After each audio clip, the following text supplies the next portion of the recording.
ముందుగా భూ ఆక్రమణ అంటే ఏంటి? అసలు ఆక్రమించిన భూమిని మనం ఎలా తిరిగి పొందగలం మేడం?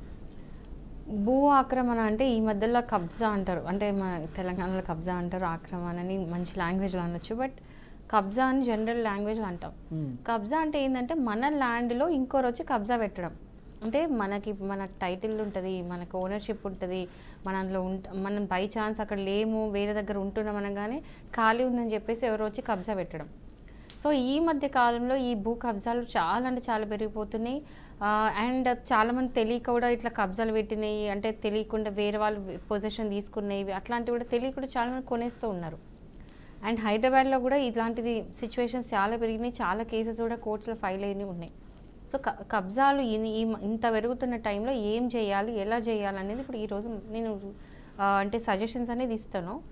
కానీ దీనికంటే ముందు ఏం చెప్తున్నానంటే భూ కబ్జాలు కాకుండా ఉండాలి అంటే ఫస్ట్ ఏంటంటే చాలా కేర్ఫుల్గా ఉండాలి. ప్రాపర్టీ కొనేటప్పుడు, కొన్న తర్వాత అంటే కొనేటప్పుడు ఏం చూస్తాము, అన్ని డాక్యుమెంట్స్ కరెక్ట్ ఉన్నాయా లేవా అన్నీ చూసి కొంటాము, పడేస్తాము. ఆ ల్యాండ్ ఉట్టిగట్ల ఎంటీగా వదిలేయద్దు. సో దాని దగ్గర జాగ్రత్తలు తీసుకుంటేనే అది సేఫ్గా ఉంటుంది. లేదు అని వదిలేస్తే ఇట్లాంటి కబ్జాలు అయ్యే ఛాన్సెస్ ఉన్నాయి. సో దీని గురించి మనం ఈరోజు సజెషన్స్ అనేది ఇస్తాం. భూమి ఆక్రమణ జరిగితే బాధితులు ఫస్ట్ ఏం చేయాలి, చట్టపరంగా ఎలాంటి చర్యలు తీసుకోవాలి మేడం? ఒక్కసారి భూ ఆక్రమణ జరిగితే మాత్రం ఫస్ట్ థింగ్ ఏంటంటే ఫస్ట్ ఇమ్మీడియట్గా చేయాల్సింది మొదటి పని వెళ్ళి పోలీస్ స్టేషన్లో కంప్లైంట్ పెట్టడం. ఎందుకంటే ఇప్పుడు మీకు ఏదో ఒక విధంగా ఇన్ఫర్మేషన్ వస్తుంది, మీ ల్యాండ్లో ఎవరో వచ్చిండ్రు, ఎవరో ఉంటున్నారు అనే ఇన్ఫర్మేషన్ మీకు అనేది వస్తుంది. అది రాగానే వదిలేకుండా ఫస్ట్ వెళ్ళి పోలీస్ స్టేషన్లో కంప్లైంట్ పెట్టి మీకు కంప్లైంట్లో మొత్తం క్లియర్గా రాయాలి. మీకు సంబంధించిన డాక్యుమెంట్స్ కూడా అన్నీ కూడా పోలీస్ స్టేషన్లో ఒక జిరాక్స్ కాపీస్ ఇచ్చేయాలి. ఇస్తే జనరల్ వాళ్ళు కూడా ఏమంటారంటే ఇది సివిల్ మ్యాటర్ అది ఇది అంటారు. కాకపోతే ఏంటంటే సివిల్ మ్యాటర్ అయినా కూడా ఇల్లీగల్గా వచ్చి వాళ్ళు అక్కడ ఆక్రమించుకున్నారు, ఎంక్రోచ్ అయినారు కాబట్టి దాని బేసిస్ మీద మీరు కేసు తీసుకోండి అని చెప్పి కేసు అనేది ఫైల్ చేయొచ్చు. దాని తర్వాత ఏం చేయాలంటే సివిల్ కోర్టుకి అప్రోచ్ అవ్వాలి. సివిల్ కోర్టులకు వెళ్ళి ఇంజంక్షన్ తీసుకోవచ్చు. ఒకవేళ వాళ్ళు ఏదైనా వర్క్ స్టార్ట్ చేయడం అలాంటివి చేస్తే స్టే లాంటివి ఇంజంక్షన్స్ అట్లాంటివి తీసుకోవచ్చు. అది కాకుండా ఒకవేళ వాళ్ళు మొత్తం పొజిషన్ తీసుకొని అసలు మీకు ఇవ్వట్లేరు అంటే మాత్రం మీరు రికవరీ ఆఫ్ పొజిషన్ కూడా ఇవ్వచ్చు. అండ్ ఇది కాకుండా ఏమైనా ఫేక్ డాక్యుమెంట్స్ అట్లా క్రియేట్ చేసి ఆ డాక్యుమెంట్స్ బేసిస్ చేసుకొని ఇది మా ల్యాండ్ అని కనుక వాళ్ళు వాదిస్తే మాత్రం ఫోర్జరీ కేసు కూడా వేయచ్చు. 440 సెక్షన్ 447 అట్లా ఫోర్జరీ కూడా వేయచ్చు, చీటింగ్ 420 వేయచ్చు. అంటే కేసుకి బట్టి అక్కడ ఏవి ఇన్వాల్వ్ అయి ఉన్నాయో అఫెన్సెస్ దాన్ని బట్టి ఆ సెక్షన్స్ బట్టి మీరు పోలీస్ స్టేషన్ కంప్లైంట్ వేయచ్చు. అట్లానే సివిల్ కోర్ట్స్లో కూడా మీరు పిటిషన్స్ వేసుకోవచ్చు, కేసు అనేది వేసుకోవచ్చు. అసలు ఒక భూమిని అక్రమంగా ఆక్రమిస్తే ఎలాంటి శిక్షలు ఉంటాయి మాలతి గారు?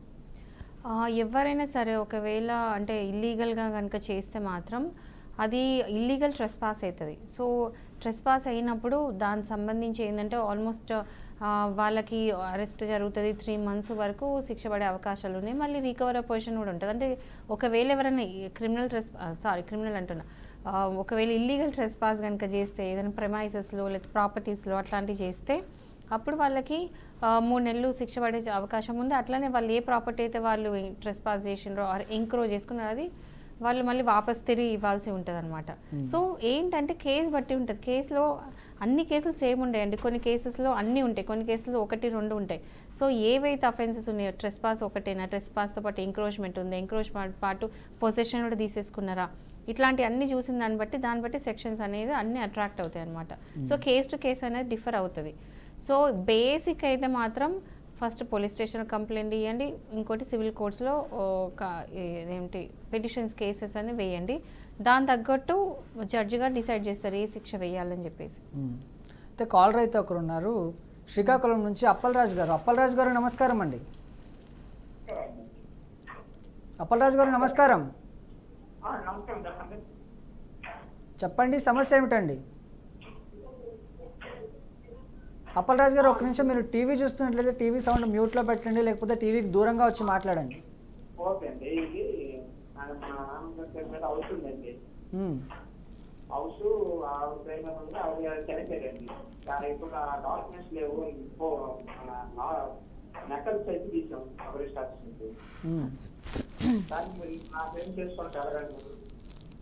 ఓకే, నాకు క్లియర్గా లేదు. అంటే ఆయన తండ్రి పేరు మీద ఆస్తుంది, నకలెత్తి చూసాం, వాళ్ళ తండ్రి చనిపోయాడు, ఇప్పుడు దాన్ని ఈయన పేరు మీదకి మార్చుకోవడానికి అవుతుందా అని అడుగుతున్నాను. మార్చుకోవచ్చండి.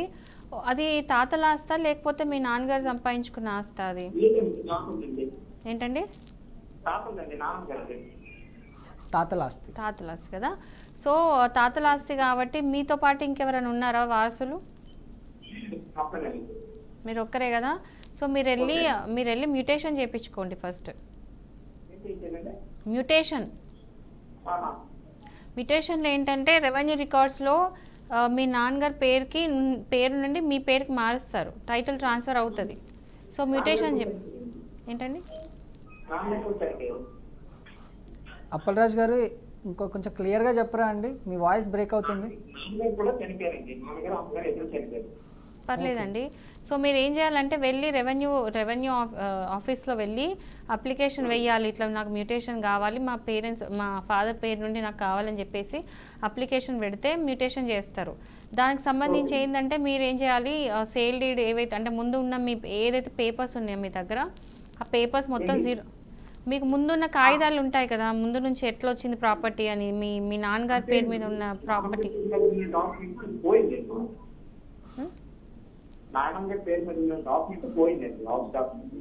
మరి ఇప్పుడు ఏ డాక్యుమెంట్ మీ దగ్గర? ఏంటండి? నకిలీది. ఓకే, సర్టిఫైడ్ కాపీ ఇచ్చి ఉంటారు. సో అయితే మీరు అది చెప్పండి, ఇట్లా కాగితాలు పోయినాయి అని చెప్పి సర్టిఫైడ్ కాపీ వేసిన సరిపోతుంది. ఆ కాపీ తీసుకెళ్ళి అది పెట్టేసి మీ Aadhaar card plus death certificates కూడా ఇవ్వాల్సి ఉంటుంది. అంటే వాళ్ళు చనిపోయినట్టు మీ డెత్ సర్టిఫికేట్ చూపించాలి. సో ఇవి చూపించి మీ మ్యూటేషన్ కడిగితే మ్యూటేషన్ చేసిస్తారు. ఏంటండి అప్పలరాజు గారు, కొంచెం అర్థమయ్యేలా చెప్పరా? రెవెన్యూ ఆఫీస్లో మీరు అప్లై చేయాలండి. ఓకే. ఇప్పుడు కొన్నిసార్లు ప్రభుత్వ భూములు కూడా ఉంటాయి, ప్రభుత్వ భూములను కూడా ఆక్రమిస్తుంటారు కొంతమంది అక్రమార్కులు. ఇలాంటి సమయాల్లో చట్టం ఏం చెప్తుంది మేడం? ప్రభుత్వం అంటే గవర్నమెంట్ ప్రాపర్టీ అయినా సరే, లేకపోతే ఇండివిజువల్ మామూలు పబ్లిక్ అంటే ప్రైవేట్ ప్రాపర్టీ అయినా సరే, ఎవరిదైనా సరే, ఒకవేళ కనుక ఎవరైనా సరే ఇట్లా ఎంక్రోచ్ అట్లా చేస్తే మాత్రం ఏం చేస్తారంటే, ఒకవేళ ఇప్పుడు మామూలు ఎవరైనా నార్మల్ పర్సన్ అంటే ఏంటంటే కోర్టులో కేసు వేసుకోవడము, లీగల్ నోటీస్ పంపించి ఇట్లా చేసినట్టు సేమ్ గవర్నమెంట్ కూడా అంతే. ఒకవేళ గవర్నమెంట్ ప్రాపర్టీ కొంతమంది అంటే ఇప్పుడు మనం చూస్తుంటాం స్లమ్ ఏరియాస్లో అట్లా ఆక్యుపై చేసుకోవడం అలాంటివి చేస్తుంటారు. సో అలాంటి ఏమైనా చేస్తే మాత్రం గవర్నమెంట్ ఏం చేస్తుందంటే వాళ్ళకి నోటీసులు పంపిస్తుంది, సమన్స్ పంపిస్తుంది. అంటే government through state of Telangana or state of Andhra Pradesh అట్లా ఆ పేరుతో. సో అలా వాళ్ళకి నోటీసులు పంపించి ఇంత టైం ఇచ్చి ఈ లోపల మీరు కాల్ చేసేయండి అని చెప్తారనమాట. సో ఇలాంటివి ఏమైనా ఉంటే మాత్రం గవర్నమెంటే స్పెసిఫై చేస్తుంది అనమాట. సో ఒకవేళ గవర్నమెంట్ ప్రాపర్టీ అంటే మాత్రం ఫస్ట్ సమన్స్ ఇస్తుంది. సమన్స్ ఇచ్చిన తర్వాత దాని తగ్గట్టు వీళ్ళు రిప్లై ఇవ్వాలి, వాళ్ళకి టైం ఇవ్వాలి, అన్నీ ఇవ్వాలి. సో ఆ టైం ఇచ్చిన దాని లోపల వాళ్ళు కాల్ చేసేసేయాలి. ఒకవేళ ఆ టైంకి కాల్ చేయకపోతే మాత్రం మళ్ళీ కోర్టుకి ఎక్కితే, ఆ కోర్టుకి వెళ్ళిన తర్వాత సమన్స్ ఇచ్చిన తర్వాత వాళ్ళు వెళ్ళి కంటెస్ట్ చేయాలి. ఒకవేళ కనుక వాళ్ళు అన్న టైంలో కనుక వాళ్ళు ఖాళీ చేయకపోతే వాళ్ళకి శిక్ష పడే అవకాశం ఉంది.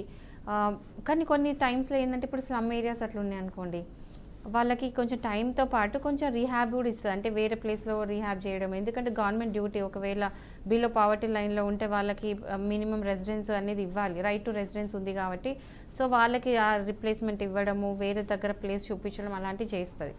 కొన్ని సందర్భాలు చేయదు, అది డిపెండ్స్ ఆన్ ద గవర్నమెంట్ మంచిగా ఉంటే అవి యాక్చువల్లీ ఇవ్వాలి, బట్ చాలా మటుకు గవర్నమెంట్ ఇవ్వదు. సో ఏదైనా సరే కబ్జాలు పెడితే మాత్రం సమ్మన్స్ ఇచ్చి కోర్టులో మాత్రం కేసెస్ ఫైల్ అయితే ఆ కోర్టుకి ఎవరైతే కబ్జా ఉన్నారో వాళ్ళు ఇచ్చిన టైంలో కాల్ చేయాల్సిందే. అండ్ ఒకవేళ లేదు అది గవర్నమెంట్ది కాదు, ఎవరైతే కబ్జా పెట్టినారో ఒకవేళ వాళ్ళదే ప్రాపర్టీ అయి ఉంటే మాత్రం వాళ్ళు ప్రూవ్ చేసుకోవాలి, అది ప్రాపర్టీ గవర్నమెంట్ది కాదు మాదే అని చెప్పేసి వాళ్ళు ప్రూవ్ చేసుకోవాల్సి ఉంటుంది. ఒకవేళ ప్రైవేట్ పీపుల్ అయితే. సో వాళ్ళు అట్లా ఎవరిది ప్రాపర్టీ అని తేలితే వాళ్ళకి కోర్ట్ అనేది ఇస్తుంది. చాలా కేసెస్ ఉన్నాయండి. అంటే మామూలుగా ప్రైవేట్ అంటే కామన్ పర్సన్ వర్సెస్ గవర్నమెంట్ కూడా చాలా కేసెస్ ఉన్నాయన్నమాట. అంటే ఇది నా ప్రాపర్టీ అని చెప్పేసి కోర్టుకి ఎక్కిన కేసెస్ కూడా ఉన్నాయి. సో అట్లాంటి కేసెస్ ఎన్నో ఉన్నాయి. దాంట్లో కొన్నిసార్లు గవర్నమెంట్ గెలవచ్చు, కొన్నిసార్లు ప్రైవేట్ అంటే మామూలుగా ప్రైవేట్ ఎవరైతే ఫైల్ చేసిందో వాళ్ళు గెలవచ్చు. సో అది depends on the case. Okay.